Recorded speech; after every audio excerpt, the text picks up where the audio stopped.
નિષ્ણાત વ્યક્તિત્વનું મહત્વ।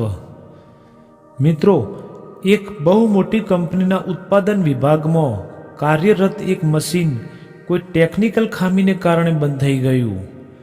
મશીન બંધ થવાના કારણે કંપનીનું ઉત્પાદન કાર્ય અટકી ગયું, જેના પરિણામે કંપનીને દર કલાકે ખૂબ મોટું નુકસાન થવા લાગ્યું। કંપનીની નિષ્ણાત ઇજનેરોની ટીમ કામે વળગી, પણ કોઈ રીતે આ મશીન ચાલુ થતું ન હતું।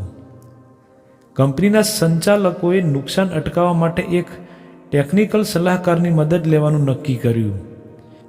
ટેકનિકલ સલાહકારને કંપની પર બોલાવવામાં આવ્યા અને બંધ પડેલું મશીન એમને બતાવવામાં આવ્યું।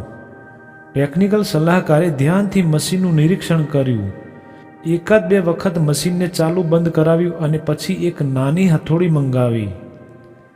હથોડી આવી એટલે એ હાથમાં લઈને મશીનના એક ખાસ ભાગ પર હથોડીનો હળવો ઘા માર્યો અને પછી મશીન ચાલુ કર્યું। બધાના આશ્ચર્ય વચ્ચે મશીન ચાલુ થઈ ગયું। બીજા દિવસે ટેકનિકલ સલાહકારની ઓફિસમાંથી એમની ફીનું બિલ આવ્યું। બિલ જોઈને સંચાલકો સહિત બધાને આશ્ચર્ય થયું, કારણ કે માત્ર એક હથોડી મારવાનું બિલ $1000 મોકલવામાં આવ્યું હતું।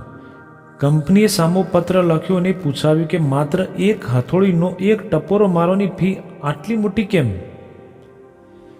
ટેકનિકલ સલાહકારની ઓફિસમાંથી જવાબ આપ્યો, હથોડીનો ટપોરો મારવાની ફી તો માત્ર $1 જ છે। ટપોરો મારવાનું કામ તો કોઈ મજૂર પણ કરી શકતો હતો, પરંતુ એ એક ટપોરો ક્યાં મારવો એ નક્કી કરવાની ફી $999 છે।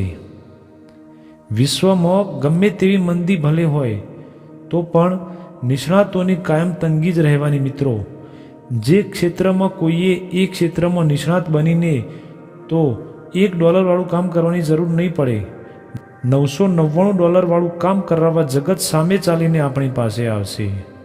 તો મિત્રો, કેવી લાગી તમને આ વાર્તા?